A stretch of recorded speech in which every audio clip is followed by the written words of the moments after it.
just open it up now to the press for any of our speakers. Rebecca, so you said that this, or it says in the press release that this will double the number of homes that can be weatherized. So how many homes are weatherized? Yep, so this program that Efficiency Vermont has been running for quite some time actually typically touches about 1,000 homes a year. So over the next 18 months that these funds are available, we're looking to double that. So in this time period, the next 18 months, we're looking for 3,000 participants.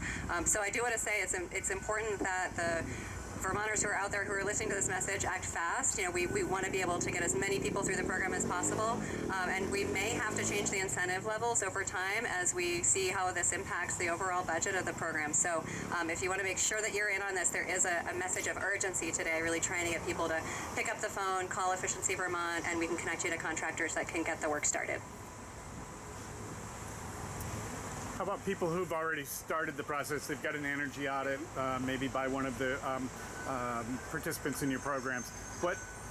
Can they move forward with this program as well? They can. The incentives are available actually for anyone who's in the program as of July 1st. So we're moving to make sure that all the current participants and current families that are working through their projects and their homes can access this offer as well. Rebecca, can you talk a little bit about how you saved money in the other programs to be able to have this leftover money? Certainly. Yeah, so there are a few things that we did. As June mentioned, we're very aware of the economic challenges facing Vermont and really took her feedback and the governor's urging seriously to try and reduce costs in other places. So we did a lot of looking at our internal processes and tried to look at ways we could job share or cut down on redundancies, move people into new positions, avoid hiring when people left. So there are a lot of internal labor challenges that we worked through and were able to find savings. We also kind of looked across the portfolio and we're kind of looking for ways that we could find lower cost ways to deliver the services. So one example of that is we moved from using an external subcontractor to process rebates that was based in southern New England. We brought that in-house actually, Vermonters doing the work, and it's less expensive for us overall to do it that way. So there were a few initiatives like that internally. We really went through a series of steps to uncover all those savings, and that has generated the dollars we're able to use today on this new program. And this might be a little wonky, but without the legislation, you would not have been able to use that money for this weatherization program, and that's what the legislation accomplished? Exactly. So we have different budgets with different criteria for how we utilize the dollars, and the dollars that we're using today are coming from the electric budget. So without the legislature acting, we would not have been able to deploy those for heating. And for these kinds of home performance programs, we would have had to keep using a much smaller, more restricted budget. So the legislature gave us permission to use the cost savings on the electric funds and deploy them to meet the need we have for weatherization as a state. I thought in May that there was around 4 million savings. Is that not in there? 6.6 million in incentives. So is there still extra money in savings that's needed?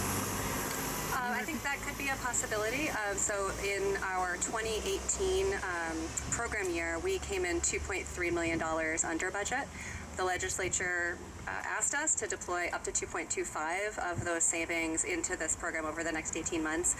As far as I'm aware, there haven't been any conversations about the other cost savings. The original intent of those savings was to use them to lower the electric rate that is charged for the energy efficiency services so that we would see some decrease in the electric efficiency charge over time. Please. I'd just like to add one thing because it's not always obvious to the average Vermonter that Efficiency Vermont is treated exactly like the conventional utilities when it comes to their budgets. So every time Efficiency Vermont gets its budget approved, it goes to our Public Utilities Commission, just like Green Mountain Power or Burlington Electric or someone else does. So in some ways, the cost savings that Rebecca and her team were able to find are kind of a blessing in terms of being able to redistribute. And when we think about the future, it's not clear what the future will hold because, as we said, we're trying to envision how Efficiency Vermont might have a more expansive role moving forward in Vermont businesses and homes. So Efficiency Vermont is subject to the same scrutiny that all the other utilities are. And this extra amount of internal change has just had tremendous environmental benefit and will fortunately save a lot of people money. But people have to understand that their budget is very tightly regulated, and this is actually a reflection of very good work and very conscientious work on behalf of the people they serve. I'd just like to add to the remarks you just heard from both Senator Ash and from Rebecca that there is a proceeding now before the Public Utility Commission that is looking in depth at the extent to which we should be transforming an entity like Efficiency Vermont to be an all-fuels utility. And this is a continuation of work that's been underway in the state for 20 years when we first began with the efficiency utility.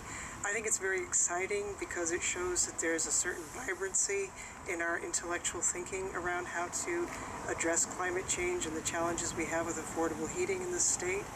Another wonderful, vibrant example of that is this truck that you see behind you. We see Energy Cooperative Vermont understanding that you can either hunker down and see these changes as an existential threat, or you can look at them as the opportunity that they represent, because at the end of the day, what these folks provide is service and competency and resource for everyday people like you and me who are not experts in these areas, but who very much recognize the need, whether it's out of a political sensibility about global warming and climate change and the need to address it, or whether it's out of an economic sensibility, as in I need to get a rein on my household costs, or some combination of thereof. The exciting part about this is you see Vermonters today engaged in looking at the future and being willing to transform and change. And you have wonderful representation and leadership in all levels of government, and also our partners outside of government to be part of that change. It's just wonderful stuff. I have a question for Senator Ash. Sure.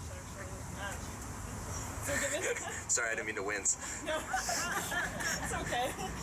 So given that you were saying you agree with some of your fellow lawmakers that the climate change is really kind of an existential crisis, Yep. I'm wondering whether next session we might see support for something like the Global Warming Solutions Act. I know states like Massachusetts has, which actually creates our greenhouse gas reduction goals into enforceable mandates.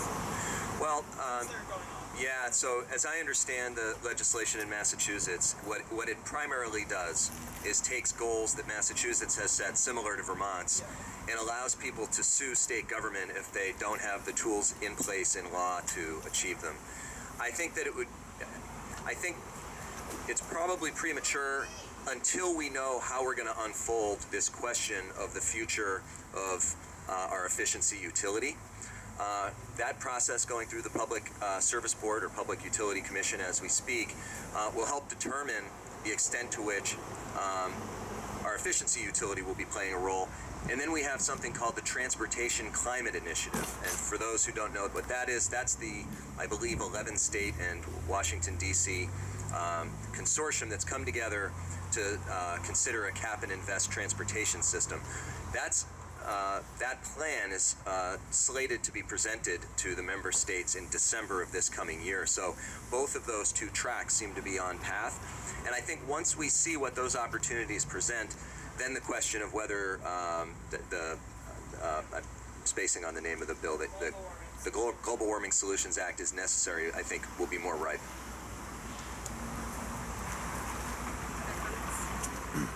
Other questions from the press? Yes. So as Efficiency Vermont evolves, it seems, do you see transportation being wrapped into what you're doing as well? I think that's a question that the regulatory process will look at. The Act 62 study that's being discussed now has transportation and electrification generally as one of the topics that it'll cover. We're certainly interested in pitching in and helping wherever we have skills that can fill gaps or provide value to Vermonters at a low cost. So I think we're interested in that question and really looking forward to that opportunity to dig in more. fair to say that if you're going to have an expanded role in this type of work to encompass different fuels, that then the funding sources for that work is going to have to expand as well? Also a good question for the Act 62 study. Yep, funding is one of the questions that the legislature asked the PUC to look at in the study. So I think there are questions about, what are the best and appropriate funding sources for the new work that we need, because we're seeing that the kind of efficiency utility of the past focused on megawatt hour reduction and electricity savings. The needs of the state are changing, so it's reasonable to look at and try and find what the best options are going forward for meeting the new needs and then funding that work. Can you think about what some of those options might be, just off the top of your head, just hypothetically? Sure. So I think that the types of things I would expect that would get covered in the study are things like using the current energy efficiency charge on electric bills to fund the work of the future, whether that's electrifying heating, electrifying transportation, trying to pull those things together. I would also expect things like a fuel tax to get brought up, other mechanisms that are outside of the electric rates in order to fund the type of work that we're talking about. So I think there's probably a range. The Transportation Climate Initiative will probably get brought up as an opportunity for funding, depending on how those discussions go at the multi-state level. So I think that the purpose of the study is really to look at all options and try and find the best solutions that can get us furthest on climate, given the really significant challenges that we have underway that are the most cost-effective and kind of the best match for Vermonters. Great. Other questions? Other statements? Sure. I just wanted to be sure to point out, too, that among the things to be considered in the study is the reallocation of existing funding, that too shouldn't be foreclosed, because the idea in the PUC proceeding is to have a solid, deep think about what our optimal path forward is. So everything Rebecca outlined would be on the table for conversation, as well as the possibility of shifting existing resources, whether it's RGGI revenues, or for that matter, how else to expend the existing energy efficiency revenues that we get through the charge. I'd say, in short, one of the things we're contemplating, or I'm contemplating as a legislator, I know others are as well, and the proceeding gets into it in a much more formal way, but is from broadening a notion of efficiency as focused, for instance, in the world of electricity on kilowatt hour reductions, to looking more precisely at carbon emissions, and then saying, across the spectrum of energy uses, how would we reduce most cost effectively carbon emissions? Because back to that existential crisis, if you're still emitting but more efficient in one sector, then you're not doing the most cost-effective job on behalf of every Vermonter. So a newer definition of efficiency, I think, is one of the things we'll be exploring and testing.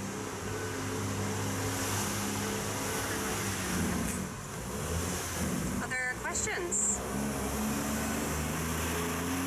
Okay. Other remarks from the panel? I just want to thank everyone again for coming out into the hot sun, and I hope that everyone can cool off this afternoon in a well-insulated, air-sealed home that's heated with an efficient electric heat pump, or that's cooled with a heat pump. So that's really what we're after, is finding ways to keep Vermont moving along, take on the carbon challenge that we've all talked about today, do it in ways that make more sense, that really help increase the affordability and the competitiveness of the state while we meet our carbon goals. So thank you, everyone. I appreciate the time.